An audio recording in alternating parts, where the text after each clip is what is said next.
The light glowing in every room you step into does not carry a signature. The motor humming inside elevators, factory machines, and household appliances never whispers a creator's name. The power grid stretching across every continent, powering phones, cities, and modern civilization itself, operates in quiet invisibility, taken for granted by billions every single day. This entire electric backbone of the modern world was dreamed up, refined, and perfected by one man. A man who saw the future long before humanity had the wires, the towers, or the imagination to build it. A man who gave the world endless accessible power, yet spent his final years buried in debt, alone in a tiny hotel room, abandoned by the industries he single-handedly shaped. The world uses Nikola Tesla's inventions every second of every day. It lives by his designs, relies on his engineering logic, and thrives on the systems he pioneered. But the world never truly remembered him. Popular history hands the glory to others. Capital reaps the profits. Textbooks simplify his legacy into a small footnote. The future he built became real, but he was erased from its story. This is not a tale of a failed inventor. This is the brutal truth of what happens when your mind is too far ahead of your time. Your creations too essential to be ignored, and your ideals too pure to survive the greed of commerce and the cold logic of profit. If you could blueprint the modern world in your head before anyone else understood basic electricity, if your ideas changed every corner of human life yet brought you no wealth, no fame, no lasting connection, how long would you keep going? If you win the technology war but lose every single thing that makes life worth living, is that ever truly a victory? Welcome to level 1. Before the world forgets you, it has to misunderstand you first. The storm raged over Smiljan, Croatia, on the night Nikola Tesla was born in 1856. Thunder cracked across the mountain skies. Lightning split the dark horizon. And midwives whispered that the child arriving into the world was a child of storm and electricity itself. His father was a strict Orthodox priest, a man rooted in tradition, faith, and the steady, predictable rhythm of small-town life. He wanted his son to follow in his footsteps, to live a quiet, respectable life, devoted to religion and community, far removed from the chaos of experimentation and risky invention. His mother, by contrast, carried a quiet gift for mechanics and creation. She built small household tools, repaired gadgets, and possessed a natural ingenuity that bypassed formal education. A spark of innovation she passed directly to her son. From childhood, Tesla was not like other children. He did not need sketches, blueprints, or prototypes to build a machine. His mind functioned like a fully operational laboratory, running complex mechanical designs entirely inside his skull. He could visualize an invention down to the smallest screw and copper coil, test its function, adjust its flaws, and perfect its structure, all before ever touching a single physical part.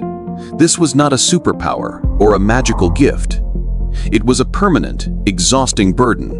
While other kids played outside and lived in the simple present, Tesla's brain never powered down. It constantly raced ahead, building futures no one around him could see, solving problems no one else knew existed. This endless mental simulation created the first great price of being Nikola Tesla: isolation. His family could not comprehend his mind. His teachers could not keep up with his ideas. His peers saw only a strange, distant boy lost in thoughts. No one could follow. People did not hate him. They simply could not understand him. To be ahead of your time is not a blessing. It is to live permanently out of sync with everyone around you. To see a future no one else believes in is to spend your entire life proving something no one asked for, fighting for progress no one wanted, and carrying a vision that feels more like a curse than a gift. Even in his youngest years, Tesla learned a harsh lesson. Great vision does not earn you admiration, it earns you loneliness. Level 1 complete. Most people already quit here, not because the world attacks them, but because nobody around them can understand what is happening inside their head. Could you live with a mind that never powers down? In 1884, a young Nikola Tesla boarded a ship for the United States of America, carrying little more than a letter of recommendation and a head full of revolutionary electrical ideas. America was billed as the land of opportunity, the place where inventors turned dreams into reality, where talent was rewarded and innovation thrived. For Tesla, America was not a land of dreams. It was a ruthless filter designed to crush idealists and elevate only those who understood profit, contracts, and commercial control. He walked straight into the laboratory of Thomas Edison, the most famous inventor and industrialist of the era. Edison was not just a creator, he was a businessman, a brand builder, a master of media narratives and patent strategy. He built inventions for profit, scaled them for mass market, and controlled every part of his legacy from lab to newspaper headline. Edison's entire empire ran on direct current, DC, a limited short-range power system that worked for small city blocks, but could never scale to power entire nations. Tesla arrived with plans for alternating current, a system that could transmit electricity hundreds of miles, power entire cities, and build a global electrical grid. The two men were never enemies in the personal sense. The system they represented was incompatible. Edison's business depended on DC staying dominant. Tesla's vision depended on a C replacing it entirely. According to popular retellings, Edison promised Tesla a large cash bonus for upgrading his DC generators, a reward that never materialized once the work was complete. Tesla learned quickly that in Edison's world, technical brilliance meant nothing without legal contracts and commercial leverage. Edison did not need to destroy Tesla personally. He only needed to ignore his ideas, underpay his work, and prioritize profit over progress. The betrayal was not emotional. It was economic. Tesla watched as correct engineering lost to business strategy, as better technology lost to better branding, as pure invention lost to corporate control. The lab smelled of hot copper and burning oil. The machines ran day and night. Tesla worked endless hours perfecting systems Edison would never fully embrace. The future Tesla saw was technologically flawless, but financially worthless to the men holding the purse strings. This was the second brutal price. Being right would never be enough to survive. Level 2 complete. The lab keeps running. The machines keep spinning. But the lesson is now burned into the skin of your career. Being right does not mean being paid. Would you still keep inventing? The War of the Currents was never truly a battle about electricity. It was a battle about fear, control, and public perception. Edison and his allies waged a relentless media campaign to paint alternating current as deadly, dangerous, and unfit for public use. They staged public demonstrations, spreading fear of a sea power to scare cities, investors, and ordinary people away from Tesla's technology. Facts did not matter. Public fear did. Tesla did not fight back with media stunts or smear campaigns. He fought back with engineering, precision, and undeniable results.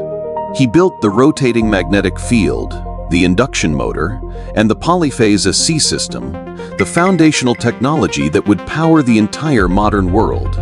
George Westinghouse, a sharp industrialist with a vision for national power infrastructure, recognized Tesla's genius immediately. He partnered with Tesla, bought his patents, and gave his AC vision the funding and industrial backing it desperately needed. For the first time in his life, Tesla was not just a man with ideas. He had the resources to turn the future into concrete reality. The 1893 Chicago World's Fair became the ultimate proving ground. Tesla and Westinghouse lit the entire exposition with a sea power, dazzling crowds, silencing critics, and proving that alternating current was safe, reliable, and capable of scaling to unimaginable heights. 2 years later, the Niagara Falls hydroelectric plant went online, powering cities miles away and cementing a sea as the permanent future of global electricity. Technically, Tesla won everything. He defeated Edison's DC monopoly. He built the grid that powers civilization. He changed human life forever. But victory came with a hidden cost. The more essential his technology became, the more invisible he became to the public. Crowds cheered the lights, not the inventor. Newspapers celebrated the spectacle, not the visionary. History remembers the face that sold the technology, not the mind that designed it. Tesla built the infrastructure everyone used, but no one learned his name. The world accepted his future and slowly erased him from it. Level 3, complete. The city is glowing. The crowd is cheering. The generators are alive. But listen carefully. They are not chanting your name. If the world uses your idea but forgets your face, is that victory or erasure?